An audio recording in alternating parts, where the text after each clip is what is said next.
All right. Today's episode was requested by a dear client of mine, and I decided to sneak it into the rotation. I had some other episodes planned, but I really wanted to bring this one forth so I could use it not only to educate and empower you guys listening, but as a tool for clients because this is such a big piece of the work I do. I specialize and work with a lot of really chronic and complex conditions. These are people that have gone to the specialists, to the doctors, that have tried everything, gone everywhere, and they still haven't been able to move through their symptoms. And this is one of the pieces that is often so important, yet so overlooked. We are talking about blood sugar balance. Now, when I started studying functional nutrition and I heard the word blood sugar, I thought, okay, that's for diabetics, right? We all think about blood sugar and checking our blood sugar as being a diabetic issue. And if we're not diabetic, it's not something that needs to be on our radar, which is completely inaccurate because there's more to the picture than just elevated blood glucose levels. One of the biggest challenges I see in clinical practice with a large portion of the population I work with is blood sugar imbalance. So it's not just high blood sugar, it is these swings between high and low blood sugar that lead to instability. You cannot balance your hormones if you have blood sugar instability. Blood sugar instability will also be a underlying factor in so many other symptoms and states of disease. So today we are going to dive into all of that. And at the end, we'll also talk through some practical solutions and some herbs for you to start considering and thinking about when going down this rabbit hole of blood sugar imbalance. I'm also going to touch on some monitoring that you can do. I'll talk about my clinical experiences, I'll talk about my personal experiences, and I'm going to try not to make this episode a little too heady because it can be really easy to get into all of the physiology and what's going on, but I want it to be like accessible and not boring. So I'm gonna I'm gonna try and hit that balance for you. But this isn't gonna be as just a personal tale like my last couple episodes have been. So if you haven't listened to the last couple episodes, we did one on microdosing and we did one on peptides. And I got personal and shared some clinical experience I have. So go listen to those. And lastly, before we really dive into this episode, I want to tell you about my Path to Practitioner Potency mentorship community. If it's not on your radar already, it needs to be. This is the mentorship group that I wish I had when I started studying and practicing herbalism. It's still a group that I'm so excited to be creating and be a part of. The link will be top of the bio for you.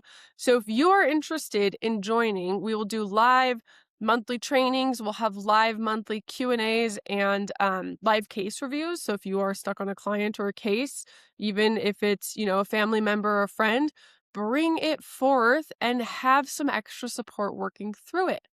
I also recently added a bonus materia medica section where I will be dropping materia medica trainings as I feel called. I already have the first one prepared and I will be recording it soon, and it will be a deep dive on ashwagandha, one of the most misused and misunderstood herbs in the marketplace today. You will not want to miss that. You only get that if you are in the community. The other really glowing benefit of this community is there's a community message board, and if you have questions, if you have things you want to share or things you want to explore, you can go to this message board anytime and bring it forth and get support from myself and from peers. You do not have to be blocked. You do not have to be confused. You have a group of people who are in it with you. You are not alone in the world, and you can move beyond your herb training, your Ayurveda training, your nutrition training, the training you got in naturopathic school, whatever modality you're coming from. This is where the pieces come together and it gets clinical. This is going from I read it in a book, I was taught it on a slide, to this is how it works in clinical practice. which is a huge missing piece I see in so many practitioners. And I really, truly believe that natural healing has gone soft and the field is diluted, and you don't know who has clinical potency and who doesn't as somebody looking for practitioners. So if you are a practitioner or a serious student, this is for you. And I really hope you join us, because if you don't, you're missing out on so much goodness. And I want to help bring the world of natural healing forward in a way that it gets the seat at the table it deserves. And in order for that to happen, it needs to be practiced effectively. So that's all I'm going to say on that. Check the link in the description below. My email is also in the description. If you guys ever have questions, comments, things you want to hear about, episode requests, if you want to know if the community might be a good fit for you or not, for where you're at in your journey, feel free to reach out. That is my personal inbox. I monitor, and I love hearing from everybody. So back to blood sugar imbalances, blood sugar balances. We're going to really dive into why this is driving your symptoms. And I don't care if you are a practitioner or a person looking for health, this episode will be applicable to you. You will find something in here that you're like, wow, maybe I do need to look at my blood sugar. Maybe that is driving the things I am feeling, the symptoms I am navigating. I am telling you, blood sugar imbalances are extremely prevalent in our society today. Even so, to the point where there are plenty of approaches and protocols and methodologies from Ayurveda that I can't use because the population I work with has such bad blood sugar imbalances. So it's really something that is constantly top of mind for me. And I'm kind of racking my brain right now to think, have I worked with anybody that this hasn't been an underlying factor for? And nobody's immediately coming to mind. And I'm not saying it's the driving factor for everybody. I'm not saying it's the only driving factor for everybody, but I am saying it is a large and prevalent driving factor. And like I said, when I started studying nutrition, this wasn't even on my radar. I literally thought the only people that needed to worry about blood sugar were diabetics. And when I did my functional nutrition training, my mentor, Andrea Nakayama, has a mantra, and it's poop, sleep, and blood sugar balance. Those are the 3 non-negotiables. And I fully support and back that up. One of the first things I dial in with clients is poops, bowel movements. Are we having healthy daily bowel movements? I dial in blood sugar, and I dial in sleep. So if those things are out of whack, everything else you're trying to do is going to suffer. Think about it like you're building the foundation. And unless you have a good foundation, then anything else you put on that foundation isn't going to be steady. So we want to bring in what I call stability to the body so it can accept change. It can accept nutrients. It can do detoxing and other functions that we need it to do to bring the person back into balance, regardless of the symptom. It's very important. Like I can't even stress how important it is. I was listening to a podcast yesterday in preparation for this episode, and I forget the doctor's name, Dr. Maggie something. I will look it up and credit her in the show notes. She has a very thriving practice treating autoimmune conditions, and she gets traction treating POTS and other really challenging autoimmune conditions where nobody else does. And what she said was, I fix their blood sugar. I bring it back to the basics, to the blood sugar imbalance. And that's why I'm able to get results and other practitioners aren't. So I am telling you, this is a driver in the symptoms you are seeing, whether it's in practice or your own health. Blood sugar imbalances are just so important. Let's talk about the symptom list that things that can be driven by blood sugar imbalances. And I personally can relate to a multitude of these. So the first time I got lab work done was only 2 years ago, I think. And I realized that my blood sugar was creeping in a direction I didn't want it to go. And I eat pretty healthy. And I saw the writing on the wall, like very, very, very early mild metabolic dysfunction and blood sugar dysregulation happening.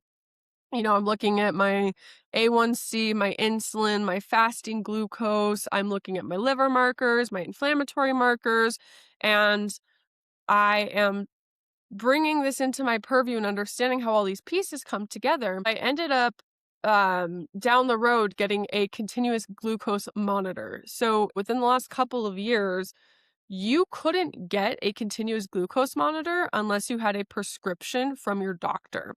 And then Stello, a Dexcom company, came out with a over-the-counter continuous glucose monitor.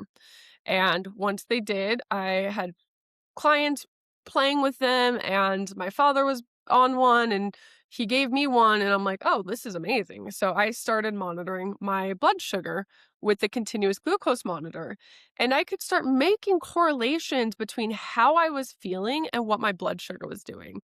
And I remember one day, we were away and traveling, and so, like, all of the routines, everything was just kind of shaken. Even the diet was shaken, everything was just off.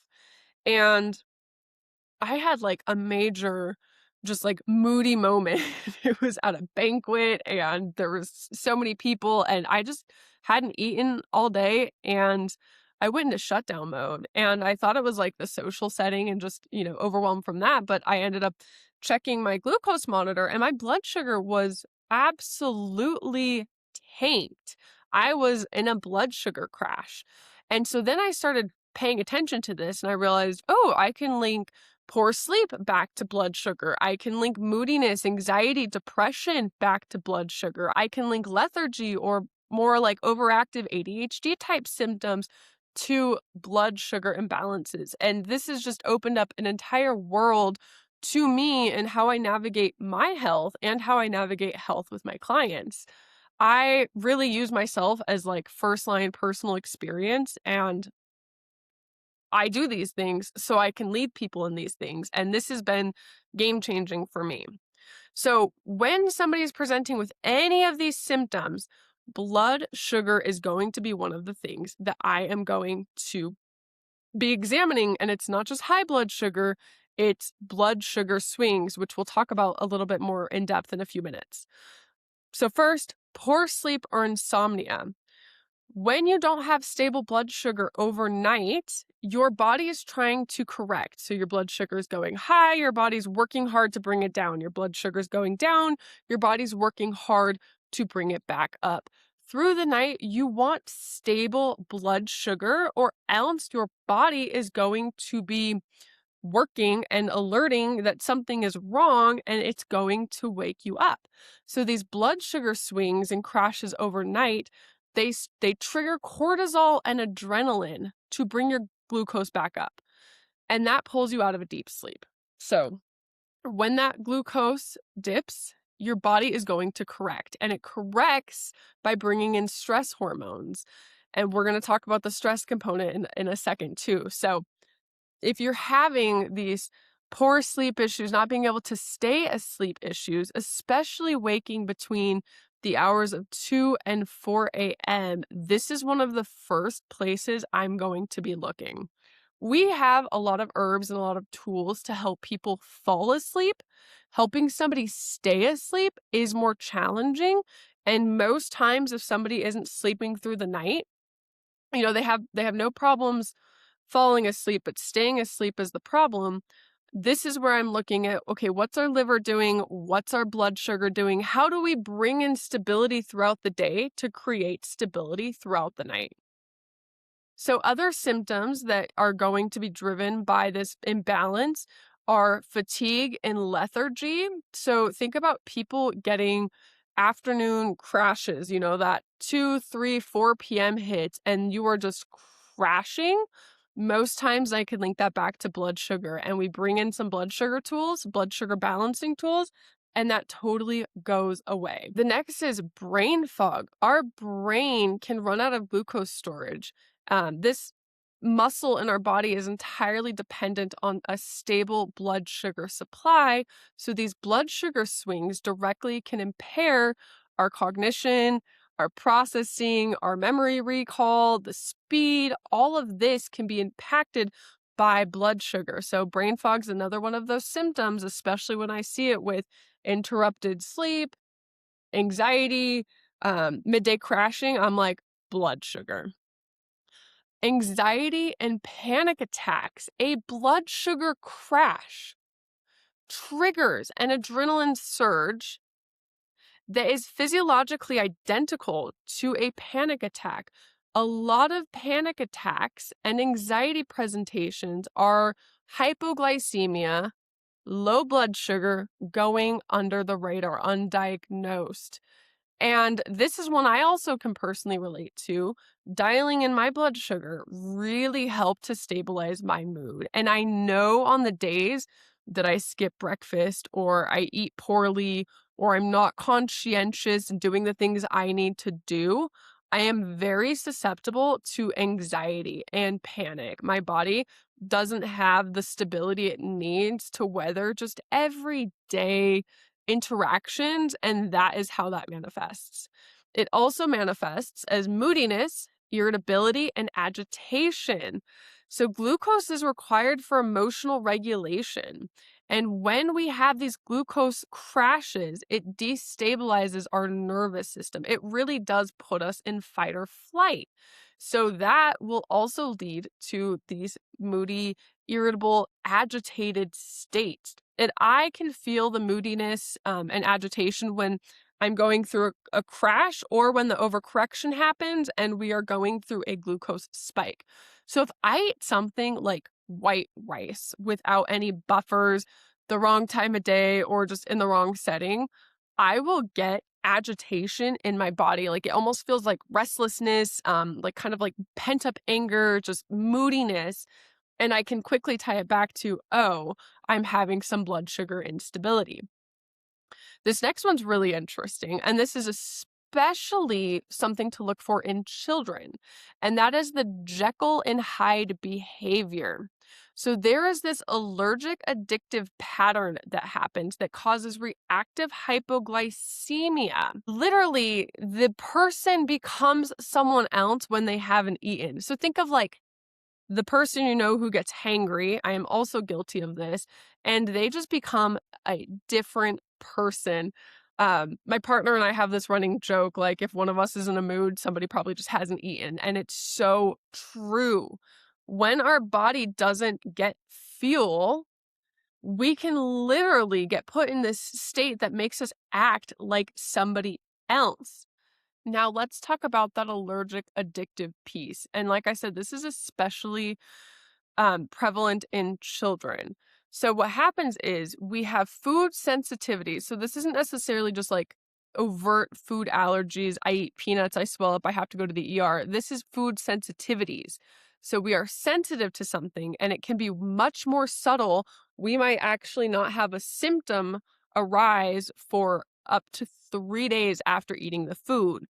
So we, as an adult or a child, eat something we're sensitive to. Maybe it's dairy or gluten or peanuts, whatever the reactive food is.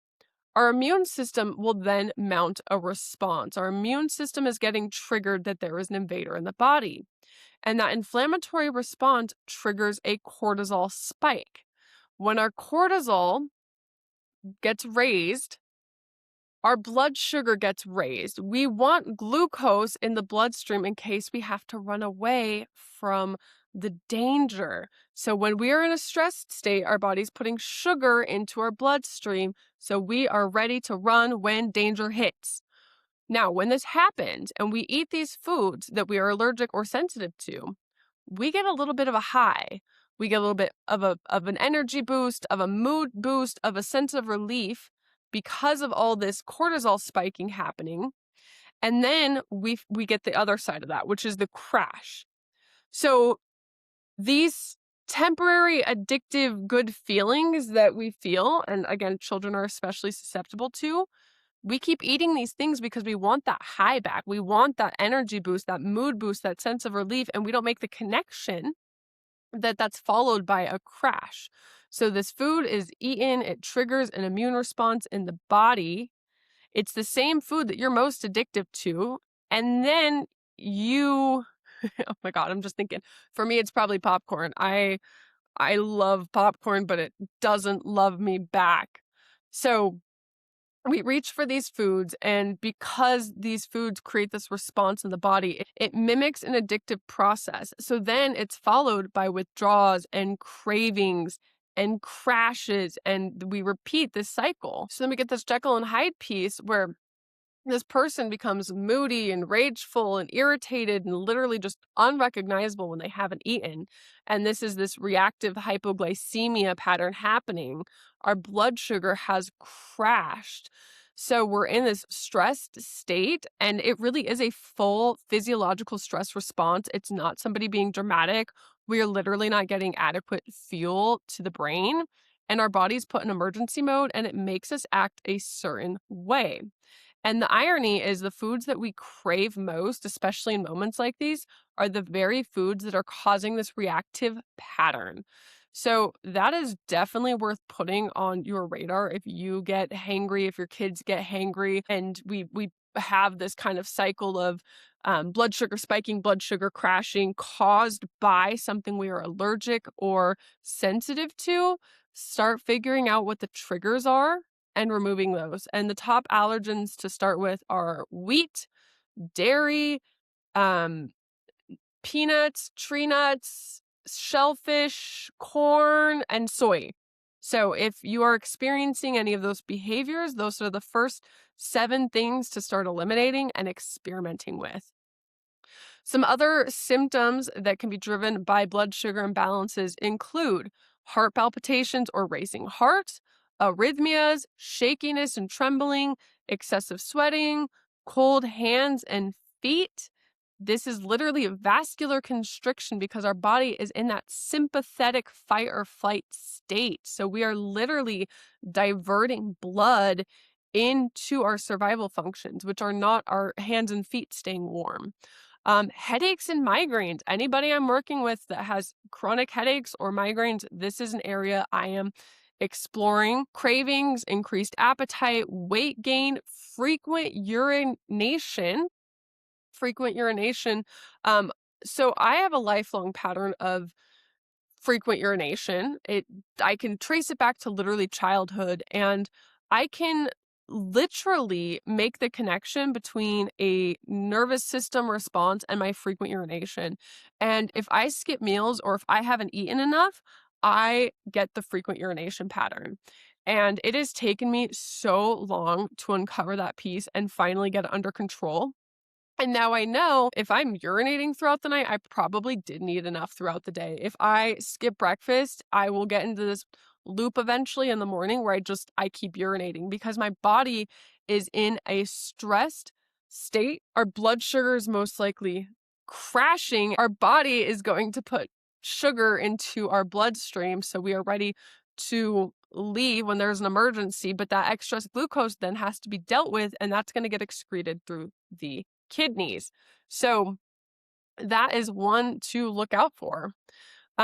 Increased thirst, blurry vision, numbness and tingling, menstrual issues, blood sugar dysregulation suppresses LH and FSH, disrupting ovulation and cycle regularity. I will repeat this, and I want you to write it down and hold it close to you. You cannot balance your hormones if there is blood sugar dysregulation. One, our body gets put in survival mode. It gets put in that fight or flight state. And the first functions that get put off when we are in a stressed state are our ability to reproduce gets thwarted if we are constantly in a fight or flight sympathetic state.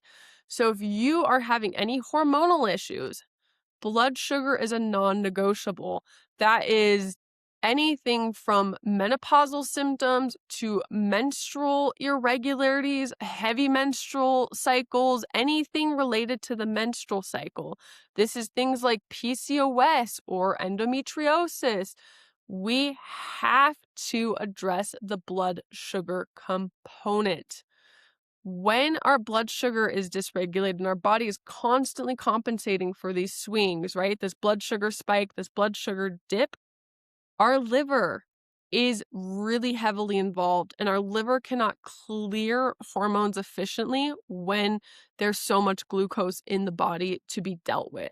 So hormones are a really delicate balance in the body. Our hormones have to get signaled to be created, they have to be created, they have to be delivered to the site, they have to be utilized, and then they have to be dealt with. They have to be taken out. We have to take out the trash. And if our liver's overburdened and the hormones don't get cleared by the liver, they will keep circulating, and that's how we get estrogen dominance. So anytime there's symptoms of estrogen dominance, I am bringing it back to blood sugar balance and liver support.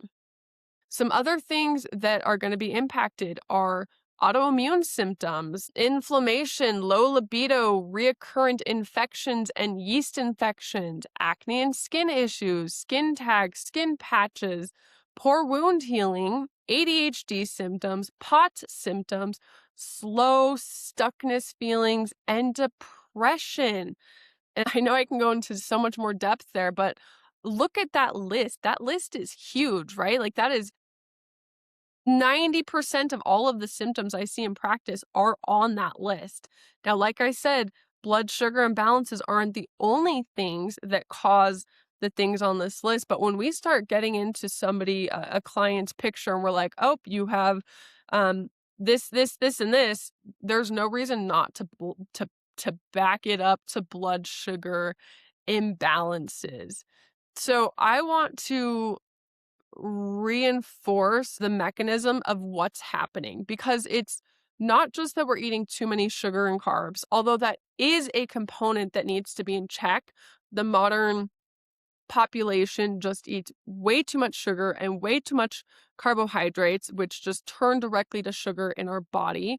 And that is absolutely driving metabolic syndrome, obesity, diabetes, but it goes further than this. So the blood sugar dysregulation is connected, but also another piece. And that real problem is the swing. It is the body constantly going from high blood sugar levels to low blood sugar levels to low blood sugar levels to high blood sugar levels. And if you look at a heavy blood sugar chart throughout the day, there are swings, right? Like we'll have peaks and we'll have dips, and it's nice and gentle though, right? It's when we see these sharp spikes and these sharp dips and these sharp spikes and these sharp dips that we know it is more dramatic for the body to deal with. Your body is constantly having to overcorrect, undercorrect, or correct things, and it's taking resources to do this. So if you are an Ayurvedic fan, this is vata at play. This is instability. This is variability. This is movement in a unhealthy pattern. So what happens is we eat, blood sugar rises, the pancreas releases insulin to shuttle glucose into our cells, blood sugar comes back down, and sometimes that blood sugar comes back down too low. When our blood sugar dips too low, our body treats that as a physiological emergency. Cortisol and adrenaline release from the body. That's when we are in a stressed fight or flight mode. That's what's happening. Our body is releasing cortisol and adrenaline to bring our glucose levels back up. But the problem is that is a stressed state, and our body overcorrects and brings our blood sugar levels up too high. We have that spike again, and then we will follow that by another dip, and that cycle repeats. The cortisol and adrenaline response is our body's stress system firing.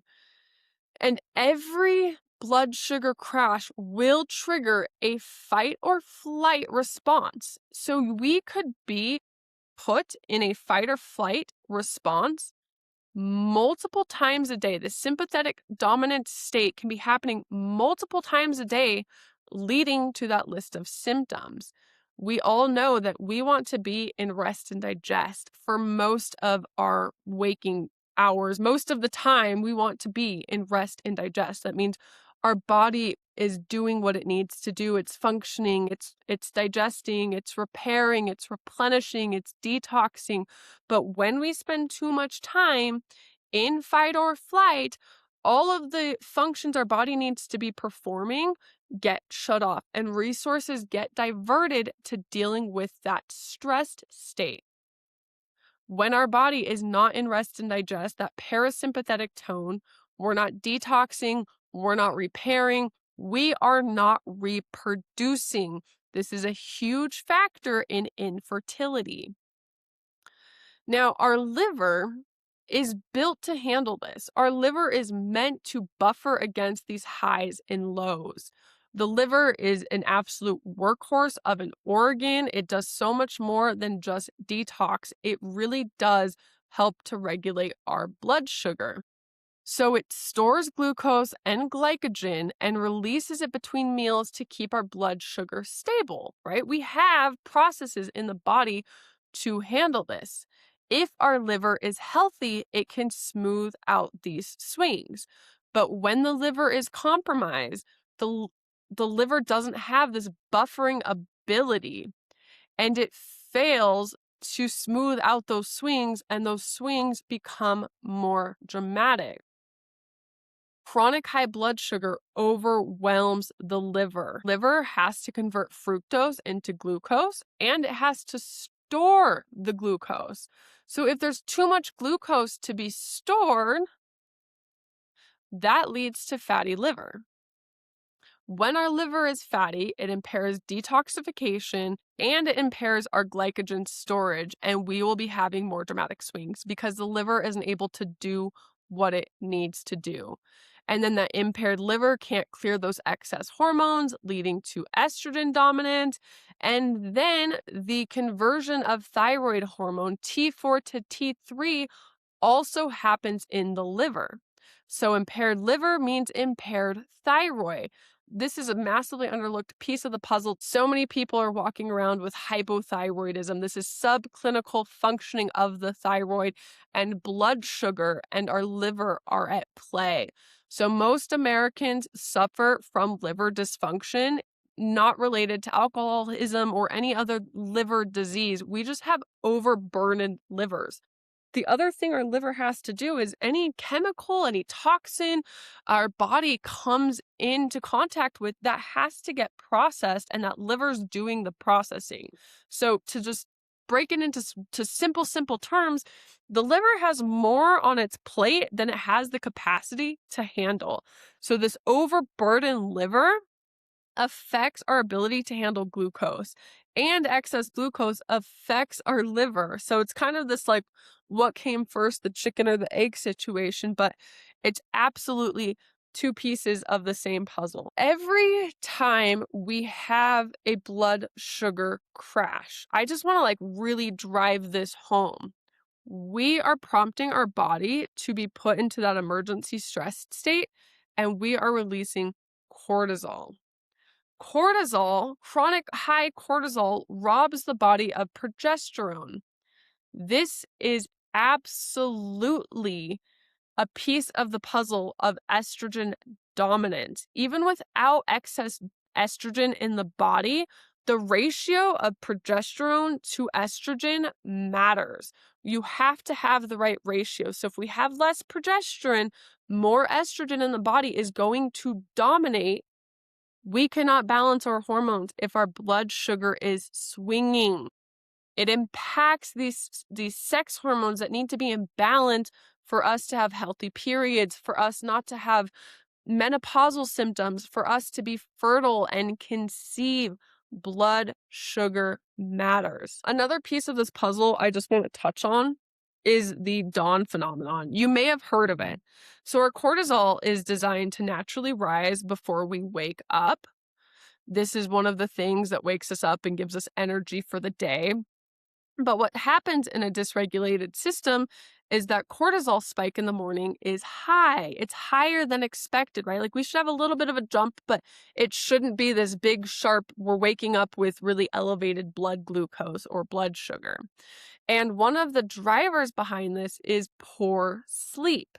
So, poor sleep is going to stress our body out and cause this dysregulated hormonal picture. So, if you are tired in the morning and wired at night, one of the main places I'm going to look is your blood sugar imbalance. And this is, again, a chicken or the egg situation because the blood sugar being imbalanced is going to hurt your sleep.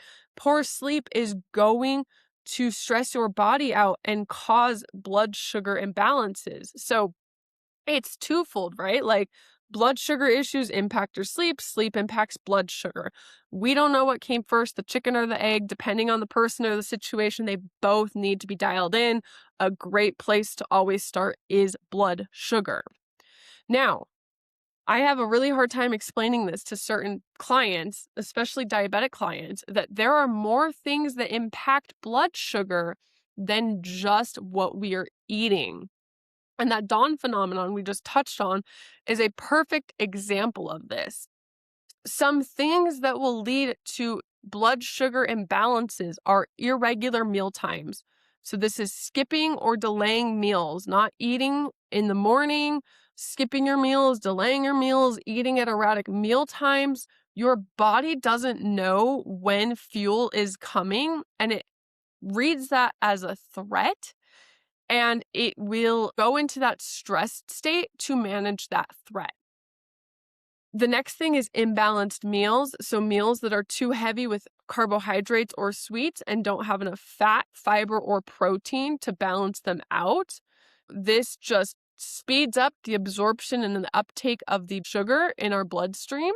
And without the proper macronutrients like the fat, the fiber, and the protein to buffer it out, we are going to be spiking our blood sugar. This is what happens when I eat rice. And that blood sugar is going to spike too high, and then our body's going to overcompensate dealing with it, and that's when we lead to a crash.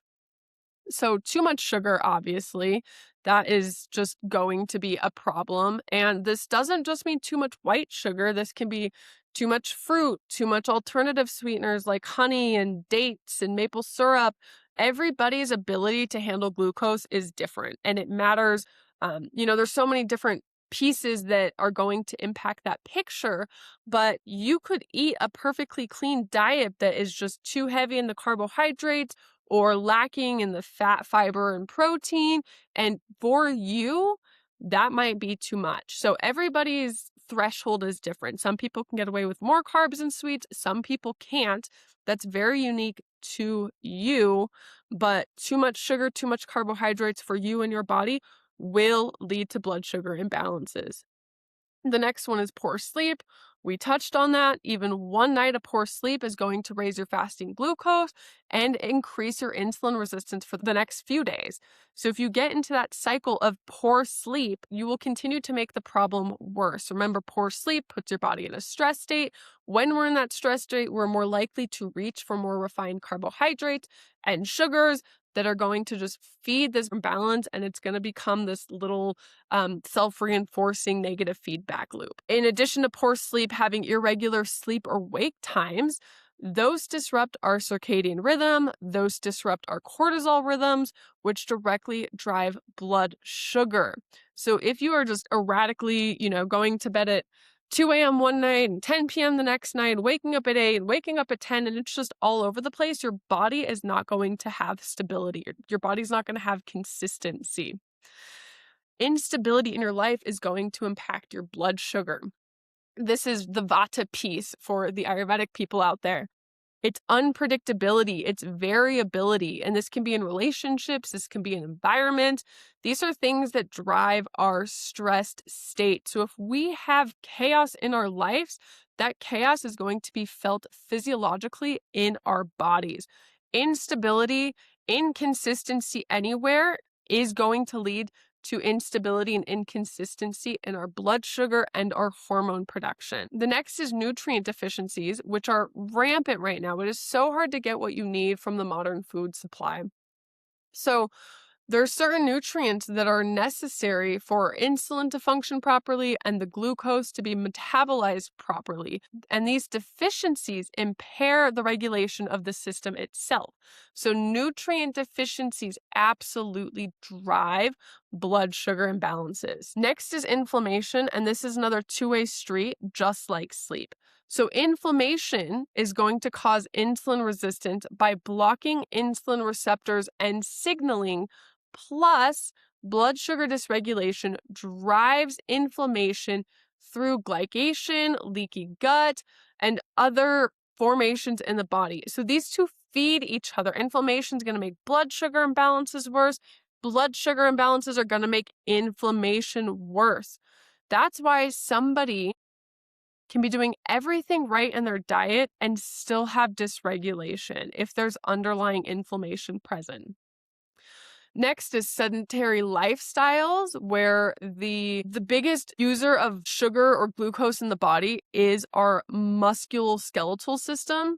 So if we aren't moving, if we aren't building and maintaining muscles, our glucose has nowhere to go. So being sedentary is going to impact our body's ability to get rid of glucose when it does come into the body. Gut dysbiosis is going to cause blood sugar imbalances. So this is a compromised microbiome that will impair the metabolism of glucose.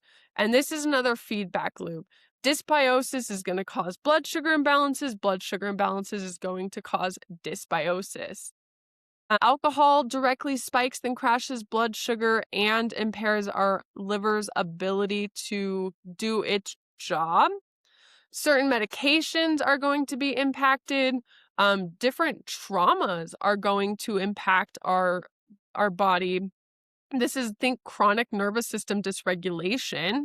When we are chronically dysregulated and in that fight or flight state, we're going to have cortisol that's elevated. That's going to elevate our blood sugar, which is going to really impact the blood sugar dysregulation. Thyroid dysfunction and impaired thyroid slows glucose metabolism and clearance. Skipping meals, which I already touched on with irregular meal times, and coffee. I'm going to have to call coffee out because I see a lot of people wake up and drink coffee on an empty stomach. So what happens when we drink coffee is we are spiking cortisol. We are raising our blood sugar before we even eat a single thing. And those blood sugar spikes have crashes. So we drink coffee, it spikes our cortisol, it unstabilizes our blood sugar. We haven't even eaten yet, and we're already in this swing of stressed and crashing and getting irritable and moody because our body never got the stability it needs to navigate the day. So that was a lot of information, but the point I really just dramatically want to drive home is blood sugar impairment drives so many symptoms and functions in the body, and it can be caused by so many different pieces of our life. So if I had to boil this down to like two things, it would be we need consistency and stability in our days, and we need to manage our stress. Like those two things are huge for this picture. Blood sugar is always on my radar whenever I'm working with a client. I am always looking at it as a potential driving factor, depending on the symptom picture, depending on the presentation, the person's history. I have people do what I call food, mood, poop tracking for me, where I am monitoring what they're eating, when they're eating. I'm looking at the meal composition, and I'm building this picture with all of the pieces of information I'm getting. And if I suspect blood sugar imbalances, one of the first places I start is by 2.0ing breakfast. And for anybody who has sleep dysregulation, dialing in breakfast makes a huge difference. For anybody that has afternoon crashes, dialing in breakfast makes a huge difference. Anxiety, it makes a huge difference. So I spend a lot of time starting here with people. And breakfast is one of the most important components because it sets the tone for the entire day. When we give our body stability and armor for the day, it's going to navigate everything so much better. It's going to have grounding stability. It's not going to be on this variable climb all day. And you will feel better. You will sleep better. You will have better energy. You will have better moods. Your hormones will start to come into balance. And this is a huge piece of the puzzle for so many people. So 2 places I start, and there's like a never-ending rabbit hole for the ways we can dial in blood sugar and monitor blood sugar and all of these pieces. But one of the most important places I start is breakfast. One, we want to eat breakfast within an hour of waking up. And we want to make sure that breakfast has fat, fiber, and protein in it. I see a ton of people eating very fruit heavy, granola heavy, yogurt heavy breakfasts. I understand people want quick, people want convenient, but I'm telling you, when we upgrade their breakfasts, they feel so much better. And this is for any of the myriad of symptoms I mentioned. And if somebody has blood sugar dysregulation, we are not fasting them because that's going to induce an even deeper state of stress if somebody is depleted. The other mantra that is worth just adopting for yourself if you suspect blood sugar imbalances is fat, fiber, protein. That means we are not eating carbohydrates or sweets that aren't buffered and balanced out by fat and fiber and protein. So instead of just eating an apple, we're eating an apple and cheese. Instead of just eating a smoothie that has a bunch of fruit and almond milk in it, we are adding protein, we're adding fat, we're adding fiber, we're adding things that will be stabilizing in your body and help slow the absorption of the glucose. The other thing that I really find helpful for people, I will just mention it really quickly, is what I call a protein snack before bed. Because if you have blood sugar that is unstable overnight, you are not going to sleep. And so I will bring in a nighttime snack right before bed that will stabilize the blood sugar so they can sleep. Now, I know ideally you're not supposed to eat within 2 to 3 hours of going to bed. I don't care. The rules do not matter. What matters is what's happening in your body. And we are not aiming to follow perfect rules. We are aiming to help you feel better and your body get the support it needs to be stable, to go to bed. So for a lot of people who aren't sleeping through the night, dialing in breakfast, bringing in the fat, fiber, protein meal composition, and adding a small snack before bed that is protein focused. I normally advocate a spoonful of nut butter, a piece of turkey or cheese if they can tolerate it, something just small, easily digestible. It really makes a difference. It could also be like a turmeric latte with collagen and coconut milk, something that's just going to slow and stabilize blood sugar overnight. Gosh, I'm already at 55 minutes and I try to keep these under an hour and I didn't even bring in the herbal conversation. So let me just give you a couple highlights. There is a difference between stabilizing glucose and lowering glucose. And any herbs that specifically lower glucose usually do it symptomatically. So some of the big herbs that lower glucose, like we're talking your glucose is elevated, you have diabetes, we don't want you to have to go on insulin. Let's bring your blood sugar levels down quickly.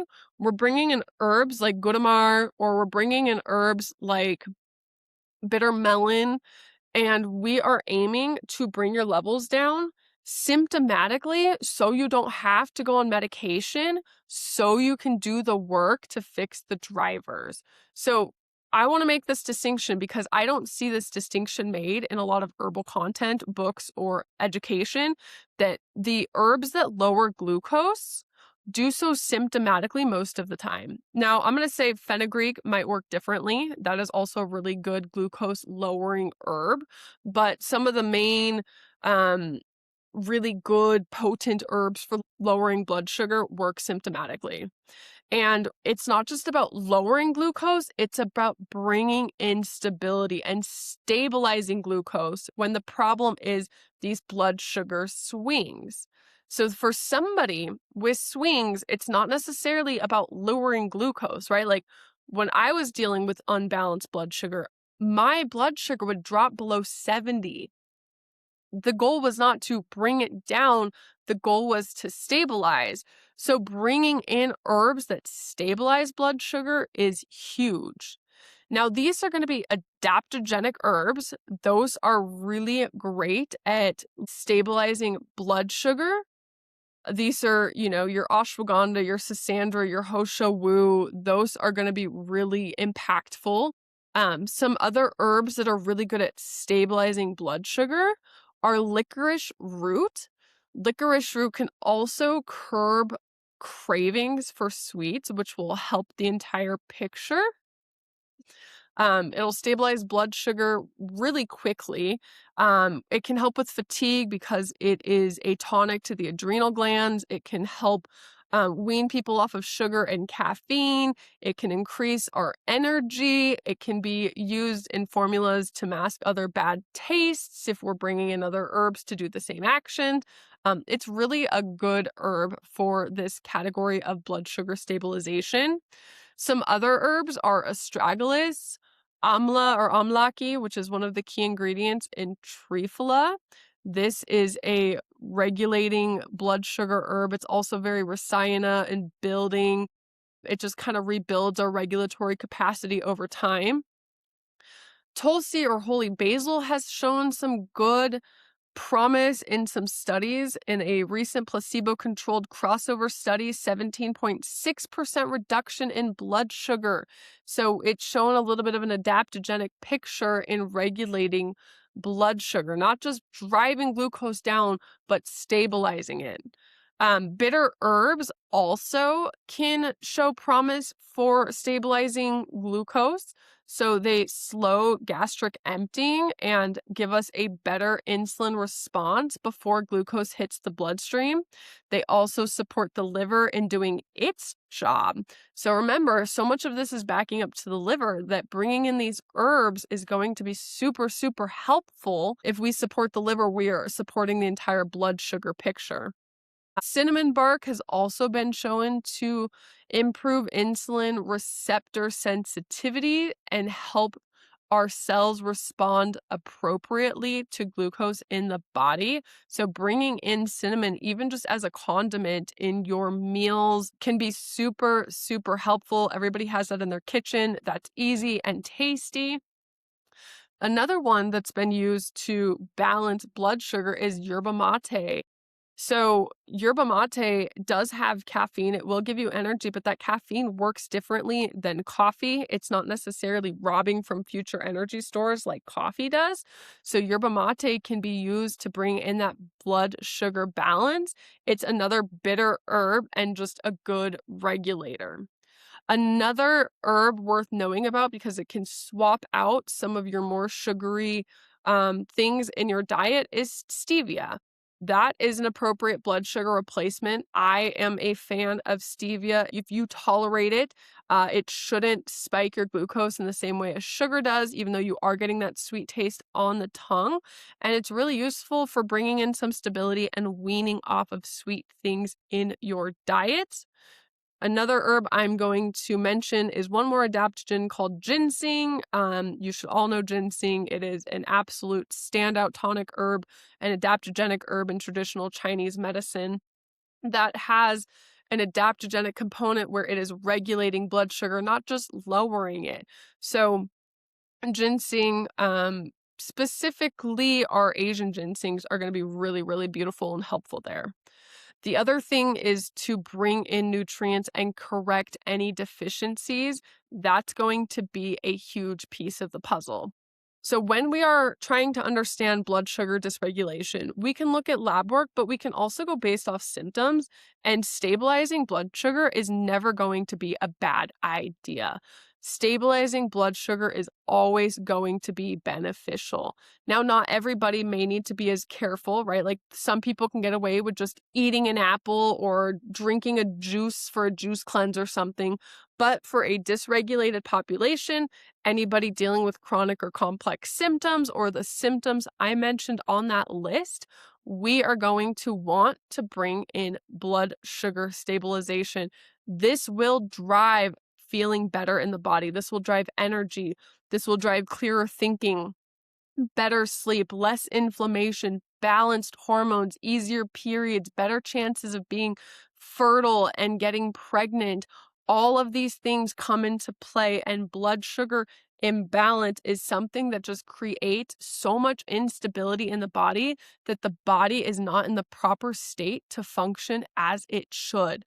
So if you are curious if this is for you, the answer is probably yes. Blood sugar is a huge driver. When I work with people, I do go off symptoms, but I also do interpret lab work functionally. So I am looking at certain lab markers to assess how I think the glucose is doing. And I go beyond just looking at the fasting glucose level and the A1C. I'm looking at what's the insulin doing. How are our lipid panels looking? What are the liver enzymes looking at? I'm looking at inflammatory markers. And for certain people, I will bring in continuous glucose monitoring to help see if these swings and fluctuations are driving insomnia, are driving moodiness or anxiety or ADHD or sleepy symptoms or fatigue. It is such a good tool if you know how to use the data. So that was a lot. That was a very, very dense episode, but I hope you found it beneficial. And again, if you just take away one thing, it's that blood sugar balance is very important when dealing with certain symptoms. And for a lot of Americans, it is at play for all of the reasons I listed out. That's it. I feel complete enough to send you on your way with some helpful information. And of course, if you have questions, go ahead and reach out to me. My email's in the show notes, along with links to work one-on-one together if that is of interest to you. I also have my functional lab work masterclass still up for sale. Links and resources are in the show notes, and I will see you next week. I'm Lila. This was Lila's Herbal Revolution, and I hope you go out and balance your blood sugar, baby.